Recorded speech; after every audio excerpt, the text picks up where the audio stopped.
What's up, everybody? It's David Castillo for another episode of Age of Quarantine. Welcome. We got Travis from Pictureplane, or who is Pictureplane, joining us now. He's the man, really great musician, great friend, and stoked to have him on. All right, here he is. Travis is on it today.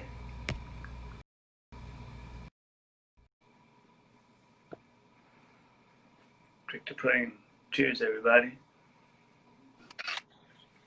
Travis. Yo, what's good, dude? What's good, dude? How you doing? Great, man. Nice to see you. Nice to see you too. It's been quite some time. Cheers. Cheers. How you living, man? What's going on with you? Where you at right now? You're in Brooklyn? I'm in Brooklyn, inside my studio, at my house, basically. Gotcha. Yeah, definitely. Personal studio. So, Travis, I'm going to start with the same question that I start all of these with, which is if you weren't home right now, which you are home, where would you be right now? That's a great question. You know, because I've been stuck in Brooklyn really the past 3 months. And I don't know, I've definitely been fantasizing about being someplace that's more open and like a natural space. Like camping somewhere or, hiking in the mountains. That sounds really nice. Both my parents live in Santa Fe, New Mexico, which is where I grew up. And I really wanted to go down there. I have a lot of friends there. But even my parents were saying that if I were to go there, I'd have to like quarantine before I would even be able to see them. Totally. I've been having these same discussions with going to visit my in-laws in New Hampshire. Yeah. Because it's sort of the same scenario, right? It's like, yeah, you're going to have to do some heavy quarantining to then be able to do it, right? I kind of wish I had a car. I'd probably just drive somewhere, maybe go up to like Maine or something, I'd really also love to go to Europe or something, but flying and shit is just like, everything is really messed up right now. So I honestly don't know where I would go. Yeah, totally. And I mean, do you think you'd be on tour if this pandemic didn't go down? No, I didn't have any tour plans for this summer. I did have some shows get canceled, but luckily no like huge tour or fall through like that. Gotcha. I was also supposed to have an art show in Chicago on March 20th. I was about to fly out there, and then like 2 days before that, everything started shutting down, and the gallery was like, we can't do the show. Everything was canceled, and I don't know when that's going to happen now, which is a bummer. I had mailed all these paintings out to this gallery in Chicago. Got it. So that was put on pause. Pretty hardcore. Yeah. The whole world has stopped and then sort of oddly, in a way, restarted in a very dramatic way. But what we usually do on the show is we get into a bit of history, and then we'll get up until the present day, because a lot has been happening with you, in this latest time. So you did grow up in Santa Fe, correct? I did, yeah. Got it. So, have you ever been out there to the Southwest? I haven't. I've been to Arizona. I've been to Sedona. Cool. Absolutely. I mean, stunning place. I mean, yeah. Seriously. I really want to go to Sedona. Oh my God! It's you really understand why they used to film old films there and be like, "This is Mars," It's absolutely incredible place. So I've been to, and then New Mexico. I've only really driven through it. I wouldn't say that I really know it, but you grew up there. What was it like getting into music out there? What was kind of some early formative things? When did you realize like music had a bit of a grip on you? I love that question because it's I don't know, as early as I can remember, I think music always had a grip on me. Even, in early elementary school, I started getting really into, like Nirvana and Smashing Pumpkins, Bush, all this kind of like 90s alternative rock. you know, and even like Wu-Tang and stuff when I was in like 3rd grade. Yeah. And as an early teenager, even in middle school, I started going to shows at this teen center in Santa Fe, this place called Warehouse 21. That was an all ages space. And there was a really solid local scene in Santa Fe, a lot of emo bands, screamo, and a lot of hip hop stuff too. And so I started just going to shows all the time from a really young age, 13, 14. There was just all these great local emo bands. And yeah, that was a great time period. I got just super into the scene and just seeing live music. It's really, and then when I was a teenager, I was in a hip hop group. How I started making music was just making beats with this really crude, cheap keyboard and like this weird software that I had bought at Best Buy for like $40. And I just started making all these beats, and me and my friends started rhyming on them. And we had this crew called Thinking in Circles, and we started performing shows at I like the name. The teen center there for all of our friends. It was really lit. We were super dope. This was when I was like 16, 17. Yeah, super DIY. So hip hop for you was kind of the entry point towards making music. It was never being in a band. Hip hop was really the thing. Even though, you know, I feel like a lot of these sort of DIY spaces, community spaces, a lot of spaces, you know, there's a variety of programming. And I feel like, I mean, I grew up next to New York City, so there's things for everything. I feel like when you're in smaller towns and stuff, everything kind of condenses on maybe one place or whatever. So like if you want to go to a show, you kind of go to the show that's on that night, right? So it's a big crossover. Definitely. And in high school, I was like the kid that was cool with all of the hip hop kids and also cool with all the emo kids. Mm-hmm. I kind of straddled both worlds, which is still sort of fitting for me today as an adult. But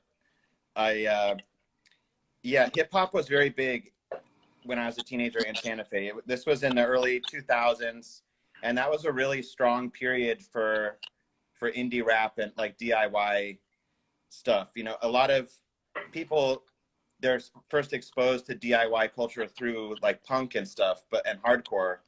But mine was like DIY hip hop stuff, like really underground rap, and that was all super DIY and, you know, what are a couple of groups that you would say that you were listening to at the time that you were just like, man, I love this shit?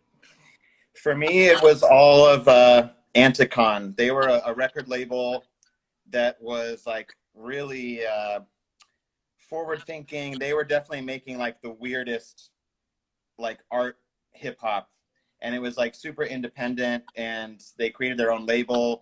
And you know, a lot of them, when they'd play live, they would use live electronics and live instrumentation with keyboards and stuff. So that was really inspiring me to start making my own music with keyboards and stuff. And they're based out of San Francisco. Am I right about that?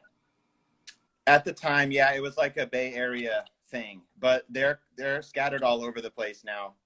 See, we kind of came at it in different ways. You know, obviously, if you're from New York, you listen to a lot of hip hop, listen to a lot of rap. It's kind of natural to do that. But like, you have the biggest at the time. It was like Nas and Biggie and Jay-Z and all that stuff was coming out.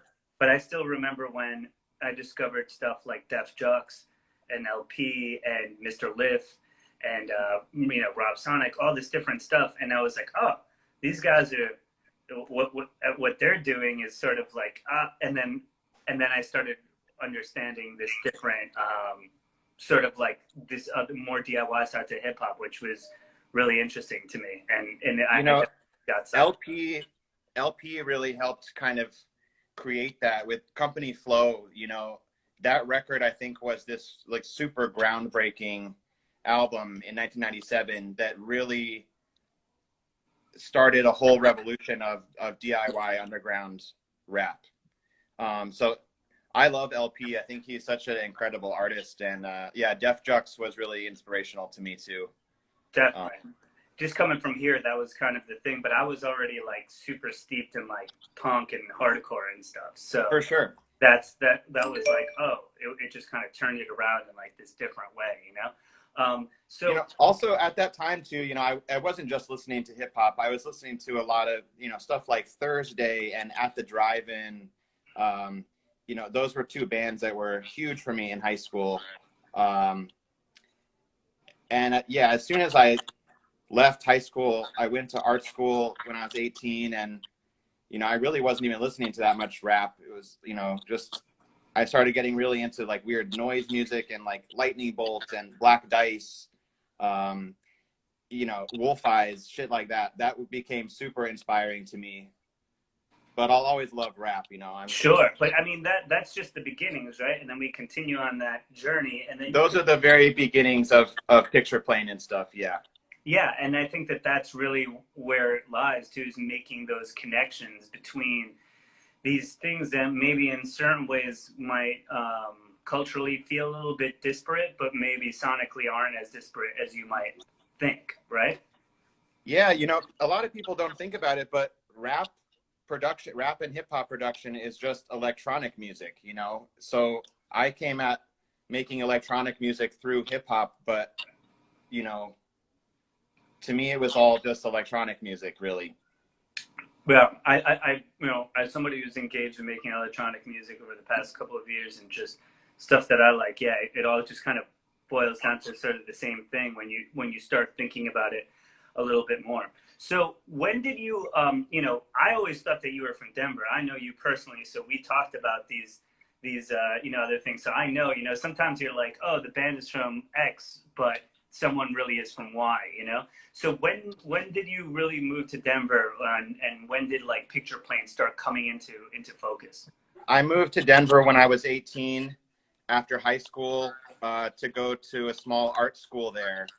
And Pictureplane really started, I think I played the first Pictureplane show in like 2006, 2005, which is it's crazy, so long ago. But yeah, you know, I started Pictureplane in my bedroom when I was at art school, as a way for me to start exploring more electronic music rather than making beats as hip hop stuff. But yeah, I'd say that started around 2005 in Denver. 2005 in Denver. So what what led you to just kind of, you know, creating that for yourself? I always feel like the journey for like a solo artist is so different than a band or anything else because you're so internal with it, right? Yeah. You're like, oh, you know, like it's not like, oh, I met, you know, Jimmy and then I met, you know, Candace and then we started jamming and then this thing happened. So it's much more of a personal progression. So what did Denver give you that made you become sort of Pictureplane? I think that Pictureplane was really truly born out of like the DIY scene in Denver. In 2006, I moved into a warehouse there called Rhinoceropolis. And what a name. That was this incredible community and like an art collective, basically. All the people that lived there were artists and musicians. And it was just this incredible, inspiring atmosphere where we were all kind of jamming together and, you know, learning from each other. And just there was this vibe of like total freedom and experimentation.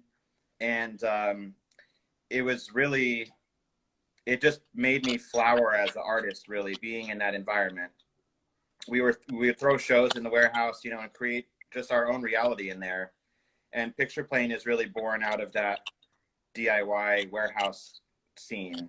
Yeah. I think that living there was like more of an education for me than even going to college. It's like was living in a DIY space like that, learning how to like book shows and, you know, run this kind of collective art space. It was like a weird artist utopia in there. It really was. Yeah, I think that there's a different times. I think you know, Rhode Island had a period with a lot of like awesome warehouses, where a lot of, you know, like you said, like Lightning Bolt and other cultures like that. Brooklyn, there was a time, believe it or not, before there was like 5,000 condos on the water where. Oh, I know. Yeah, I'm very familiar. Yeah, totally.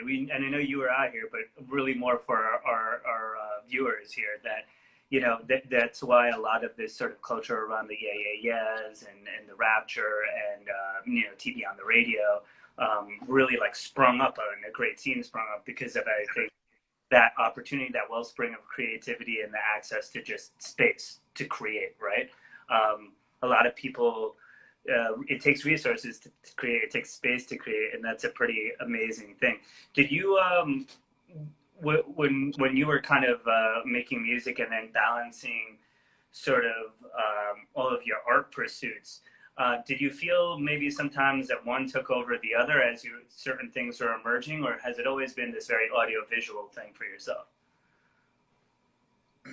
It goes back and forth, really. I don't, you know, I am a visual artist, but the music thing is sort of something else. It like, I've always felt like my visual art is kind of more cerebral or something coming from my head, and then the music is all emotional, like coming from my spirit or something. But they go together, of course, and I kind of go back and forth what I'm working on. If I'm working on a lot of music, I'll focus on that. If I'm working on a lot of art or paintings or something, I'll focus on that for like a chunk of time. But I always find that really interesting because I'm like, man, you know, people like yourself, Jake from Converge, John Baisley from Baroness, just there's certain people that, you know, they work in all these different mediums, and I'm like, how do we balance all these sort of different things? You know, I'm sure it can sort of be difficult. Have you mostly done all of the Pictureplane artwork yourself? Yeah, I do it all myself for sure. I've just always loved graphic design and, you know, working in Photoshop. You know, I learned Photoshop at a pretty early age when I was still a teenager.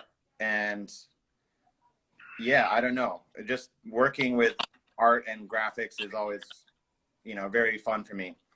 Yeah, that's cool. Just because of like how, you know, putting it all together. But it seems like, have you ever put anything together visually that you're like, oh, I want to use this for Pictureplane later on? Or is it mostly like, okay, I finished this song and now I'm going to maybe start looking at things? The art for like an album comes after everything is done. It's like the last step. Got it. And I'll start like listening to the album, and then I start like designing how I think the art should look. I've been doing that just the past couple of days because I have a new album coming out. Yeah, it's like a sort of a shorter album. There's only 8 songs on it, but yeah, I've been doing the cover art for it and stuff. I'm really excited. That's awesome. Yeah, that's great. It's just really interesting sometimes to see how that all gets kind of constructed and like which way, especially when it's all in-house, meaning it's in your house, meaning your head, meaning in Brooklyn. So that's pretty sick. So with Pictureplane, when did you start kind of seeing that it kind of had legs? Because, you know, I feel like the first time that I heard Pictureplane was vis-a-vis actually Mishka, the Brooklyn-based you know, streetwear company. And, you know, they always would put out really like cool mixes and stuff. And at that time I was just kind of like, you know, listening to different things that they were putting out. And I heard some mix, and you were on it along with, I think, White Ring, a couple other folks. That's cool. Mishka was always really supportive of cool underground music. You know, I think at an early period, I really have the band Health to thank. I feel like without them, they really did so much to help people, like expose people to my music. I was booking shows for them at my house in Denver at Rhinoceropolis, and I would always open up for them. And they were like, man, your music is crazy. Like, you're so cool, blah, blah. You know, they're like, we're going to help you. And they took me on tour with them in 2009, pretty much like a world tour, like all over, like a month through America and then a month in Europe. I was opening for them. And around what time period was this, would you say? 2009. So it's like 2008, really, when they first started kind of pushing my music. And then they helped get me signed to their label out of Brooklyn, which was Love Pump United. And Love Pump United. Shout out to Love Pump United. Shout out from Genghis shout out to Khan. Love Pump United. And sick fucking band, cool people. Yeah, and yeah, Health really hooked that up, and then they took me on tour with them and helped me promote my first album, which was 2009. And I think a lot of people were first exposed to my music because of Health, honestly. And that's an amazing story, right? And it shows the power in community and in bands, like helping one another. Like you have a lot of ability to do that, no matter what sort of position that you're playing, right? Yes. That was, you know, the DIY community in America was really strong at that time. And yeah, it was really all about the bands helping each other out. And there was just this incredible network across America of all of these warehouse spaces, you know, and it, you know, there was a lot of connections in Denver to places like Baltimore and what was going on in Brooklyn and LA and, you know, just all over. There was just this really cool network of bands that would all play at each other's warehouse spaces and, you know, promote each other's shows. Yeah, a lot of really great artists from that time. I agree. I also feel like at that time, you kind of got lumped in with maybe kind of the witch house thing a little bit and here and that. And I felt like that was like a very like catch-all phrase, like genre phrase for like. It doesn't really mean anything. Yeah, you know, my friend Shams was really the one that kind of came up with that term, and it was more of like an inside joke between us, and I started mentioning it in interviews and stuff, and the press just kind of went with it, and it became this whole thing.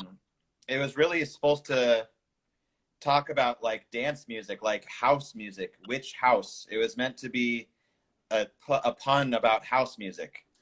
So we were trying to make this kind of like witchy house music, witch house dance music. And it's funny that it flipped and kind of became this sound that was super slow down and heavy, crushing synths, which is cool. I love witch house music, but originally it was meant to be a house music pun. That's so funny. I mean, I don't really know where it ever came from, but then when I was trying to find it came from me and my friend Shams. There you go. I'm learning. That's what I'm saying. I never knew where it came from, but I also felt like too many people were under that umbrella, and I was really confused as to the aesthetic purpose of it, you know? I'm confused about it too, you know, and I have no control over that at all. I know that there's actually a lot of like bands that are lumped in the witch house thing. They're like resentful about the name, and some of them have like blamed me. They're like, fuck Pictureplane, he said, you know, we're witch house, you know, and I'm like, no, I didn't call anyone witch house. Yeah, you know, it was it's always the media who, or you know, it's the same thing. You could say the same thing about grunge. You know what I mean? I bet you Alice in Chains wanted to be a metal band. You know? Yeah. It's the way that you know, people want to categorize things and try and build a movement, generally speaking, you know. So it makes it kind of convenient, but it's just funny how that thing kind of ran kind of off, and I'm like, this sounds kind of like trip hop. This is just a goth group. You know, it really did become a genre, though. I think witch house is very real. You know, some people take it very seriously, and outside of America, witch house is really taken very seriously. Like, just in 2018, I played this enormous witch house rave in Moscow.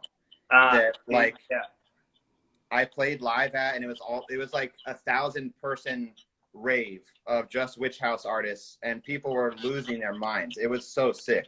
Yeah, totally. Witch house is very serious. An aesthetic there that definitely bubbled up, but at the beginning, and sometimes maybe certain folks kind of got caught into it or whatever. But that's the way that these musical movements sort of work and happen, right? They're not very exact per se. Yeah, I still, you know, I'll rep witch house always, because to me, I like the music a lot. It's good, and you know, it's more of a real thing rather than some of the kind of funny trends that came after it, I think. Yeah, but Yeah, I agree. I'll bump a White Ring record all fucking day. So I'm definitely kind of with it. we played together at Vitus, Yeah, Pictureplane and White Ring. That was a good show. yeah, that was amazing. All three of us together, and that was Oh, and you too, duh. yeah, Yeah. oh, good one. Um, but yeah, that was absolutely cool. So you go on tour with Health, right? We get that all sort of like established, and then as you kind of kept going, what would you consider to be like Pictureplane's evolution of sound? Because everything from like then now to like Degenerate and things like of that nature, I feel like it's really kind of changed up. But at the same time, you kind of obviously you're still singing on it, and you've kept your like core tenets of like what Pictureplane is. I've just gotten better at producing a little bit over the years. Um, my music used to be so lo-fi, and that's because I didn't really know what the hell I was doing. It wasn't me trying to make it lo-fi on purpose. I would record everything into like the headphone jack into a computer, and I used this really old software called Magic's Music Maker 7, and that's what I made music on for years. And just singing into like a microphone straight into a headphone jack, so my music just sounded like shit. And I think that when people were first hearing it, it kind of sounded really new or fresh to them, like these bedroom electronics that were lo-fi. It was kind of new that. No, because it becomes an aesthetic. I mean, that happens so much during art. I mean, like in metal, it was like, you listen to like a Bathory record or like, all these HM2, like death metal bands and stuff like that. That wasn't considered like great gear at the time. But then they put it together in a way that created an aesthetic and a sound. And I think that that's always been the product of innovation, is having maybe some severe limitations, right? Totally. I'm still fascinated by that. I feel artists don't need the latest gear or, the most expensive shit to make art. It's all about utilizing what you have, and just your own will and passion will get you far, I think.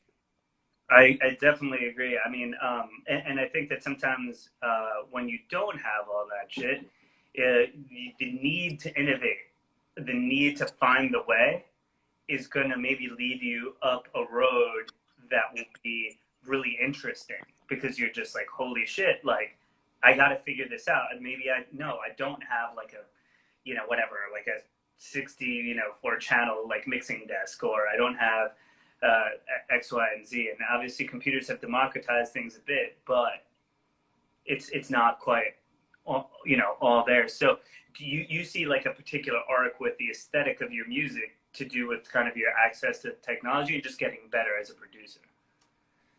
It's me getting better as a producer. I'm glad I've evolved a little bit, yeah. So, but I hold my early days dear, of me just making weird beats on a keyboard with a distortion pedal. And that was really all Pictureplane was. That was it. So, yeah, I'm really not the best producer, but, I kind of just do things until they sound good to me. A lot of times I don't even really know what I'm doing. Yeah, I think that that's really important for people to kind of know a little bit too, because I feel the same way with a lot of stuff. I've played in a lot of bands and I've done a lot of stuff. And, Primitive Weapons was the first band I ever sang in, and I just did what I thought sounded great. And I wanted to kind of just go forward and put my intention into the world. I think if you have an intention and a point of view, that's kind of the hardest thing to get. The other things I think you could continue to work on and just kind of work out. I was actually listening to a podcast with my friend Christina, who's also King Woman, the other day, and it was cool. And it was Linda Perry, a podcast with Rick Rubin and Linda Perry, and she was just talking about, I just went and I learned. I learned stuff and I turned the knobs until it sounded. I learned what this did and I turned the knobs until it sounded good. And I think I love how I think it's easier than ever for young people to start producing. you know, Ableton, and just how easy it is to start making beats at home. It's like a whole sonic revolution, really. Absolutely. For sure, for sure. What would you say, since seeing as we're on like the Vitus channel here, we've had some talks about kind of metal and things like that that have you know, inspired you. Obviously, you mentioned Thursday and at the Drive-In, but what do you, or a couple of kind of heavier bands? Obviously, you said Lightning Bolt and things like that, but what are a couple metal bands that you kind of just hold near and dear to your heart? When I was a teenager, I got super into 80s Metallica. Mm-hmm. Like all of Metallica's albums from the 80s were like really huge for me as a teenager. And I don't know, I always really just loved heavy music. Yeah, I don't know. You know, at a I remember liking stuff, you know, like Pelican and shit, like really early. It was kind of like instrumental metal, like heavy, slow music, and stuff like Sleep and like stoner metal I got really into also. So I've just always really loved metal, actually, and heavy shit, you know. So And there's a lot of direct correlations between that kind of stuff and then producing and just listening to things, and then that kind of influencing maybe beat creation and things of that nature, right? yes, I always kind of thought that stoner metal was almost sort of similar to hip hop in a way. There's like this looping, like riffage, you know, that you can kind of nod your head to, and it's, to me, there's kind of a weird connection to hip hop music.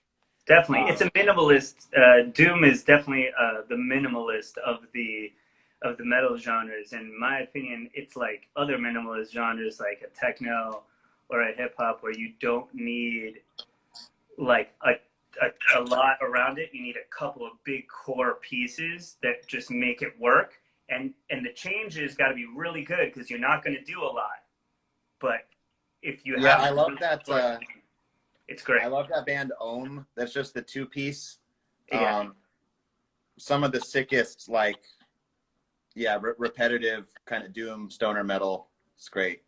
Absolutely, very, very true. And have you ever heard this band Goblin Smoker? They're from the UK, and they're like a new sludge stoner metal band.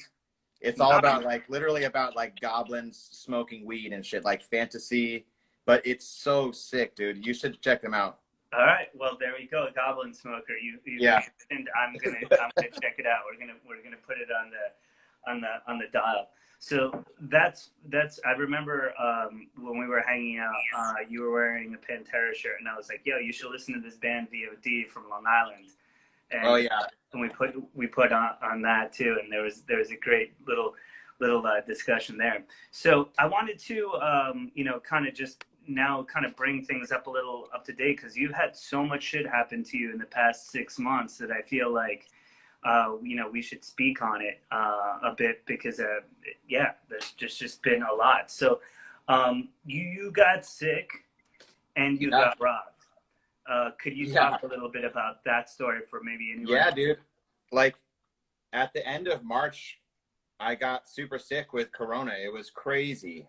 You know, also my two roommates got sick too. I think I got it from them. Although I did go to this huge rave like a few days before everything shut down. I was at this like wild all night sweaty basement rave. And then within a couple days, coronavirus hit New York. So maybe I got it at this rave. I don't know. But yeah, I was out for like a good 2 weeks just in bed, like really debating if I needed to go to the hospital or not. It was kind of nuts. Definitely the most sick I've ever been. And then, but then I just started getting better and it was over. And then yeah, a couple days after I got better, my studio got robbed. They took everything in my fucking garage. I'm in my garage right now. You can see my studio is sick. Yeah. Give us a little look. So this is all newer gear that you have just acquired because you got robbed a couple weeks ago. Yeah, I'm getting some. My new setup is looking really sick in here. Nice, loving that. Yeah, this garage is really fire though. It's fun in here. Yeah, this is where I am, my little studio. That's great. Yeah, and you paint in there as well and create alien body stuff in there Yeah. as well. That's Yeah, man, it's super weird. Like, I don't know how they got in here. It's, you know, it was really shitty, but it almost feels like this incredible blessing, you know, because so many people came through and donated to me, and it was just, it's super life affirming. And, you know, people wanting me to continue making art and music, and it was just overwhelming. And, you know, I'm able to upgrade and kind of modernize my studio a little bit now, which it's just amazing. And I invested in like a whole new lock system on my door here. It's pretty secure, so I'm stoked. And that's an amazing thing to see the community kind of you know, pull together and, you know, come to your side like that. And I can definitely say it means so much to me. Like, and through the years, you know, I have these really amazing fans, you know, that are super intelligent people.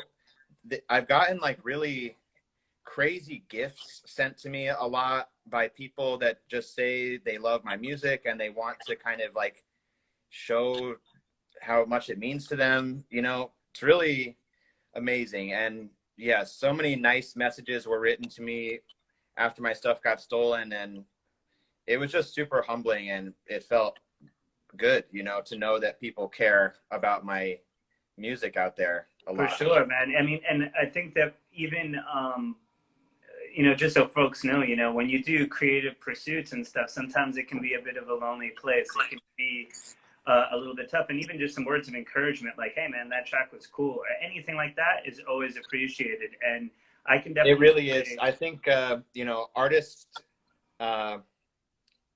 Yeah, true artists. It's definitely much. It's kind of like a warrior's path, you know, and it can be intense a lot because society, or at least America, it, you know, doesn't really treat artists very well. You're kind of left to just fend for yourself and kind of, you know, it's hard to succeed as artists. So help out artists whenever you can, basically.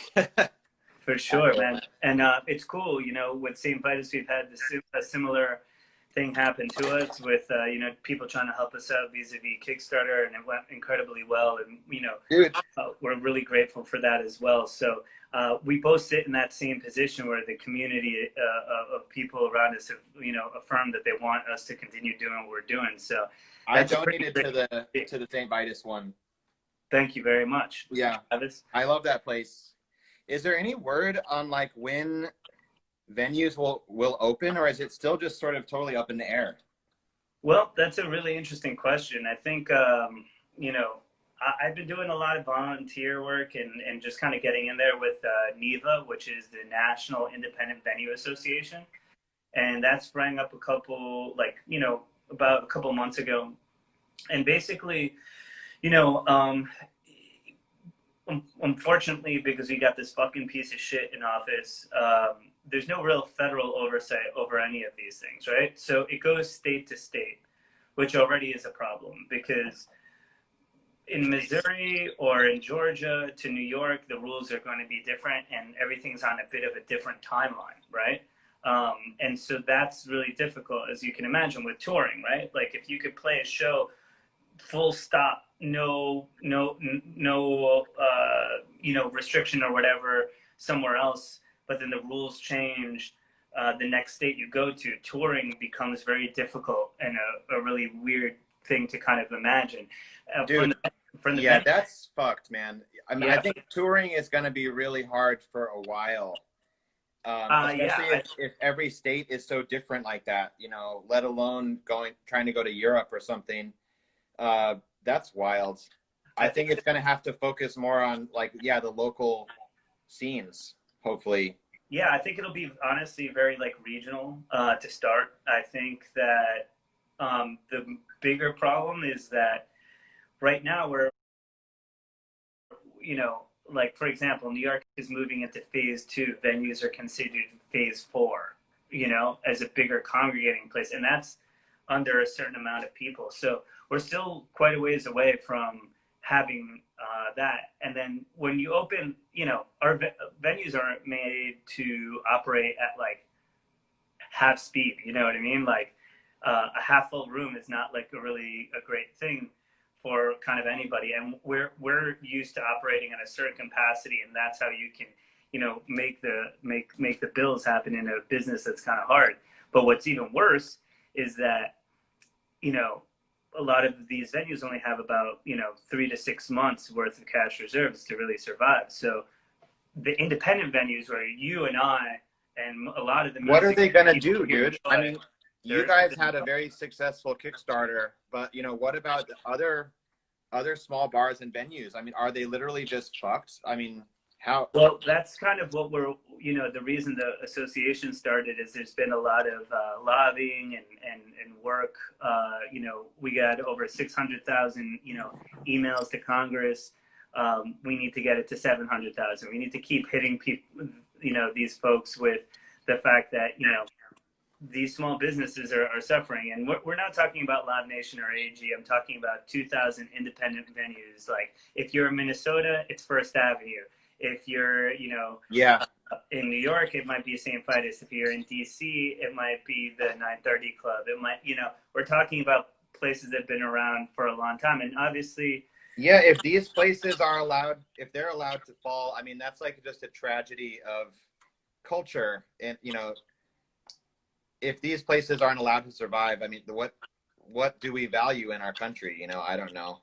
Definitely. I think that it shows, you know, there's like a cultural and an economic aspect to it too, because a lot of, you know, 2,000 venues generate quite a bit of economics, you know, and you go out to a show, you go out to dinner, maybe you get a taxi, you do all of these things, you know, it's a stimulating thing for communities. And these are, you know, local businesses. They're local small businesses in reality. Dude, so there could be a whole, you know, venues are phase 4, you said. I wonder if, like, by the time phase 4 even comes around, if there's going to be a whole other second wave of Corona by that time, you know? Yeah, the future is very uncertain right now.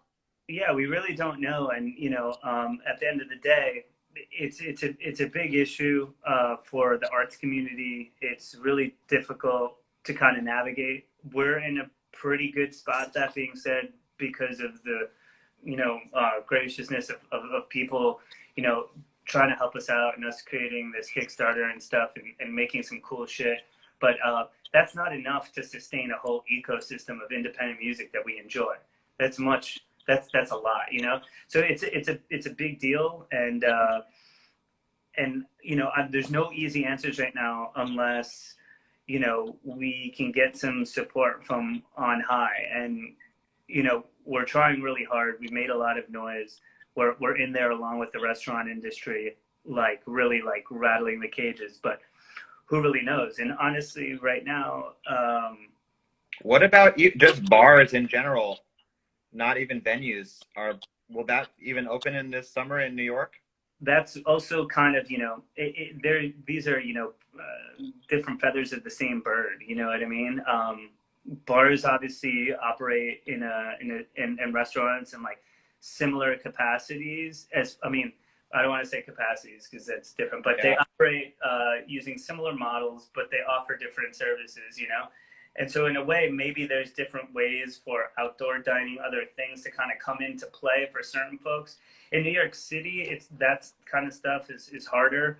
And the margins are really hard too. So I feel like all of nightlife in general, you know, if you could put bars, restaurants, and venues all under the same category of nightlife, finds themselves in a really tough spot. Saint Vitus should put on what about like weird, like kind of outdoor parties or something? We're looking into all of it.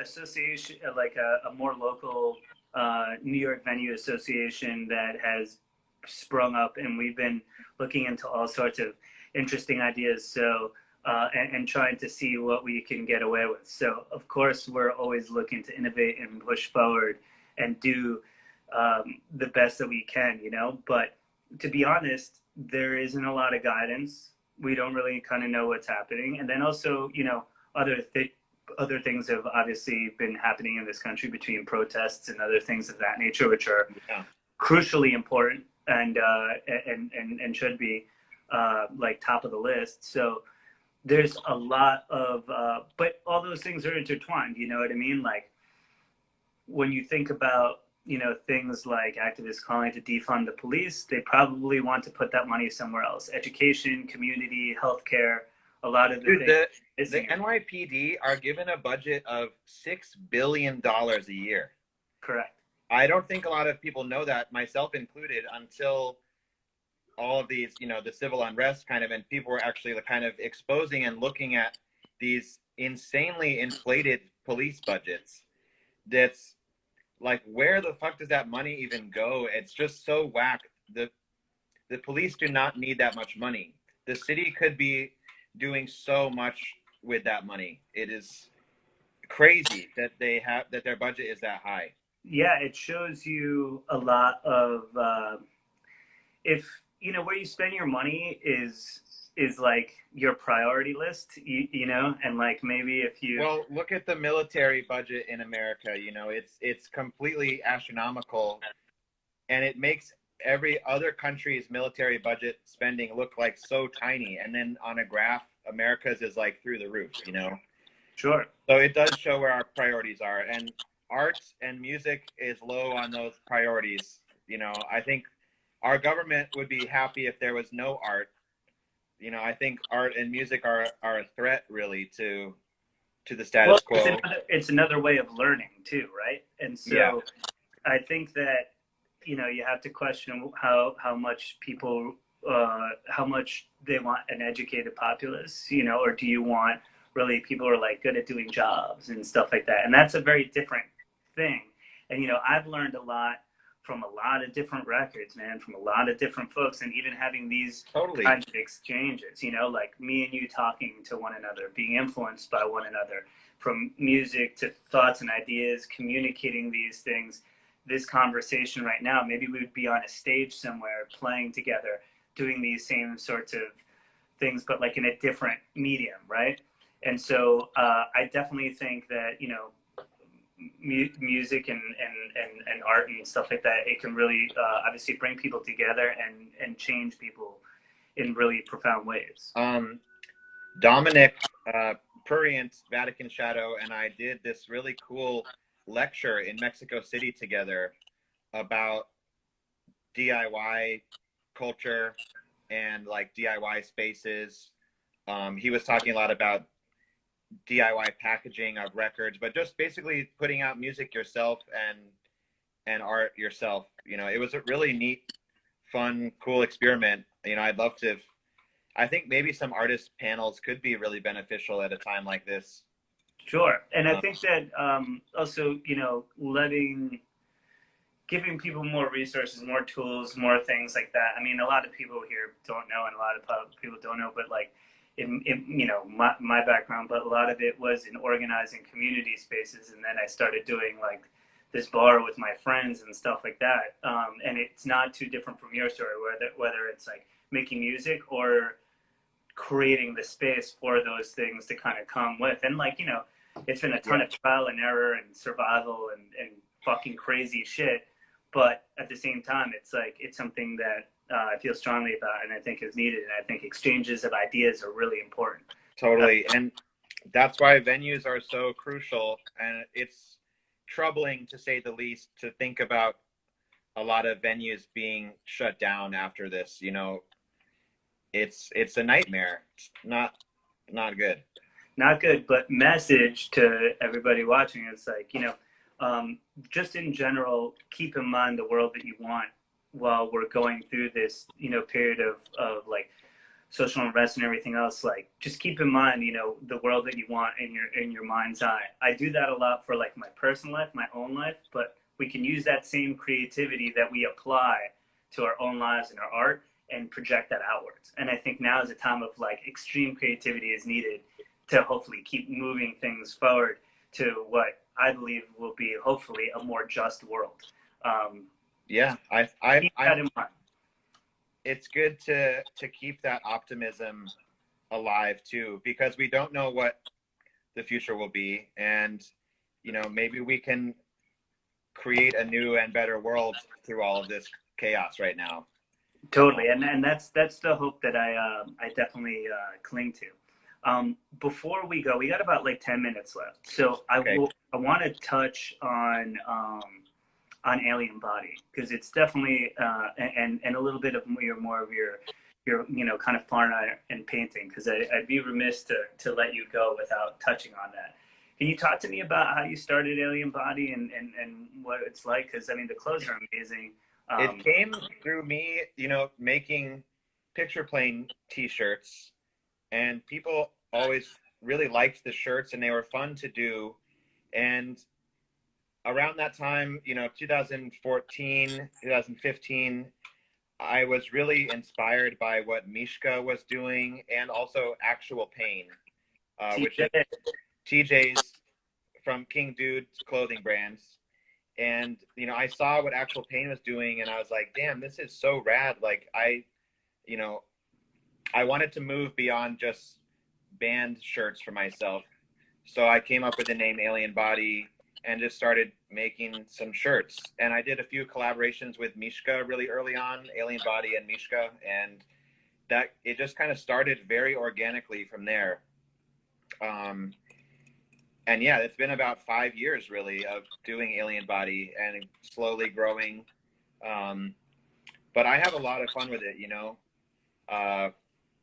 You know, it's very hard to make money just from music, you know, and so having these designs and me being able to focus on this business that I'm doing is great. It's really fun. And do you find it a little bit liberating where you don't have to tie it so intrinsically to, like, you know, a piece of art that you made, like a piece of music and stuff like that? You can kind of just more explore the aesthetic. Well, exactly. That's why it's liberating, because I disconnected it from my music. You know, there's a lot of people that buy Alien Body that probably don't know what Pictureplane is, which is interesting to me, but that's cool. I like that it's separate like that and it's become its own thing. So, but the music is always intertwined with Alien Body. You know, it comes from a musical kind of space and DIY culture. That's a huge influence on the clothing line. Yeah, definitely. I mean, I really love it. I think it's super cool. I was bummed that I didn't have any cash on me when that yellow hoodie dropped. Guys, if you like, I think we'll drop it again in the fall. I think I need that one. I think you know, if you guys haven't seen that, if you like Travis's music, you should check that out. Really brilliant stuff, really fun stuff, super well styled. The lookbooks are really cool and fun. Definitely check that out. And you've been doing a lot of painting, right? As of late, I saw. I did a whole series, yeah, that is sitting in this gallery in Chicago right now. No one has seen them, so it's kind of crazy. But yeah, I did a whole new series of paintings. It's, you know, I studied painting in art school. I went to college for painting, so learning about contemporary art, and just I love painting. I'll paint, you know, as long as I'm alive. I'm sure it's just like a really rewarding, and it feels good to paint. Sure. So yeah, it just feels good to paint. And now you've been showing a bunch more as well.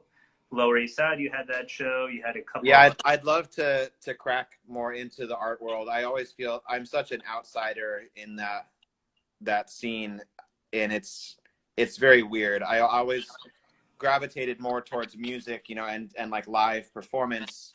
The music scene is so much more open and inclusive, and the art world is very much like closed doors, like elite only kind of thing. It's totally opposite from music. Totally. I've always felt that way as well. And you know, I grew up in New York and in the shadow of, you know, the big Chelsea gallery and the superstar kind of like young artists that get spit out in the week and like all that stuff. And yeah, man. Never like necessarily loved it. I love art. I love the work, but I'm not sure that I like the austere nature of the art scene. Yeah, I don't even get it at all. Yeah, it makes me like feel. But then there are people who infiltrate it that I like really love, you know, like my friend Peter Schoolworth from Weird Records, who's an amazing artist, and you know, I weirdly went to that guy's house one night with the Wolf Eyes guys, and he was showing me a bunch of his paintings, and I was like, "Yo, your paintings are sick." I think he lives around the corner from me because that's where I went to his house, but him and I are not really friends. He lives in Bushwick. Peter lives in Bushwick. We're neighbors, basically. Yeah, yeah. And if for anybody, Peter ran a record label called Weird, but it's spelled with the E and the I backwards, so it's like WEIRD. Some of the best Weird Records parties at Home Sweet Home around like 2009 were really influential to me. Like I remember going to those and being like, "Damn, this shit is like legit goth as fuck." And the music is so good, and like, yeah, that was before I was even living in New York, but I thought those parties were just so cool. Yeah, absolutely. I feel the same way. So always connections, maybe not how the worlds operate, but in reality, there always are, man. So Travis, I got a couple minutes left.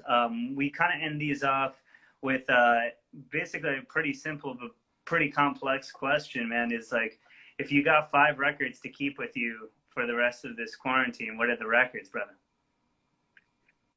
That's tough, what you're bumping now. I don't know. You know, those questions are hard for me. It's hard for me I draw a blank kind of because I'm always listening to all kinds of stuff, and I don't know. That's tough. Yeah, I would need some time. Yeah, that's fine. What have you been listening to lately? How about that? Maybe a little snapshot instead of like this long thing. I just got this Old Tower record. He's like rad dungeon synth artist from the Netherlands. There's this amazing solo black metal artist called Wagner Odegaard from Sweden. And his records have just been blowing my mind. It's this like really punky, melodic black metal that is so nasty. I'm like in love with it. And a lot of Griselda music. You know, who put you on, Travis? Who put you on? You did, yeah. Yeah, really, dude, I love that shit too. Conway just came out with a song with Alchemist called "They Got Sunny." That's fucking sick as hell, man. So yeah, sick. Yeah, I'm like, damn. That rapper Billy Woods I sent you. I'm really into him right now. I've been listening to his music a lot, and he has a hip hop group called Arm and Hammer that is super dope. Also, I've been blasting the fuck out of that shit.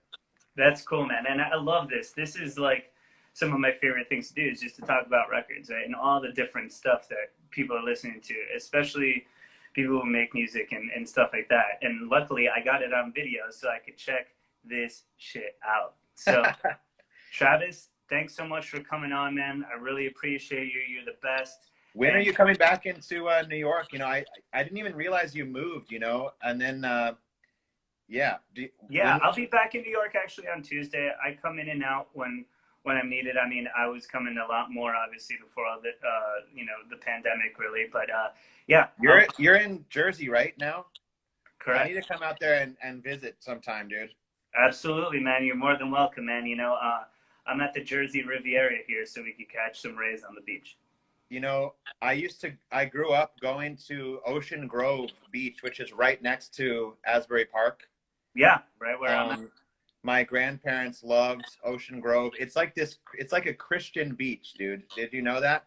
Yeah, it's super religious over there. It's a really weird religious community. I live next to it, but it's like, that's what it's known for. It's like a dry town, which is crazy. It's 1 square mile that, yeah, there's no bars or restaurants. It's just churches and houses. And like old, really antique-y, cool looking houses. All right. Yeah, I used to go there a lot as a kid. This thing's going to kick us off in 30 seconds. So I love you. You're the best. Yeah, I love you too, bro. I'll talk to you later. we'll go and I'll drive you around Ocean Grove one of these days. All right? Let's go, dude. All right. I'll talk to you soon, Trev. Okay, peace. Bye. Bye.